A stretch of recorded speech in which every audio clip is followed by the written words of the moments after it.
সংসারের জন্য শুধু দুহাত দিয়ে করেই গেলাম, দিন শেষে নিজের জন্য কিছুই ফেরত পেলাম না। আবারও চলে আসলাম ছোট্ট একটা মিনি ব্লগ নিয়ে, কারণ তোমরা মিনি ব্লগগুলো দেখতে ভীষণ পছন্দ করো। তোমাদের ভালোবাসায় আমার ইউটিউব চ্যানেলে 3000 সাবস্ক্রাইব সম্পূর্ণ হয়েছে। যতটুকুই হয়েছে এতটুকুও কিন্তু সম্ভব হয়েছে একমাত্র তোমাদের ভালোবাসায়। আমার বিয়ের পরের দিন থেকে আজও পর্যন্ত আমার এই সংসারের জন্য কী না করে গেছি।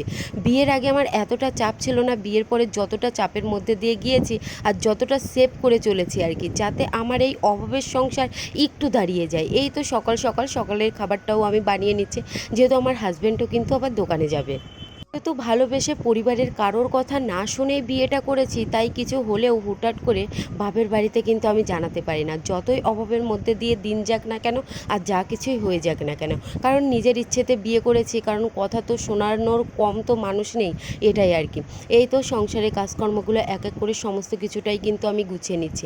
আমি সবসময় চাই যে আমার এই অভাবের সংসারটা যাতে একটু দাঁড়ায়, যাতে এই সংসারের সকলের মুখে আমি হাসি ফোটাতে পারি। এর জন্যই কিন্তু আমি সোশ্যাল মিডিয়াতে আসা, জানি না কতদূর কী করতে পারবো। এই তো এখন আমি ঘরে এসে সোজা কিন্তু আল্লাহ শোকেসটা আমি গুছিয়ে নিচ্ছি। সংসারের জন্য একা একা যতই সমস্ত কিছু করে যাই না কেন, কেন জানি না দিন শেষে নিজের সুনামটা আর রটে না, কেন জানি না কিছু না কিছু বিষয় নিয়ে দুর্নামটাই বেশি রটে।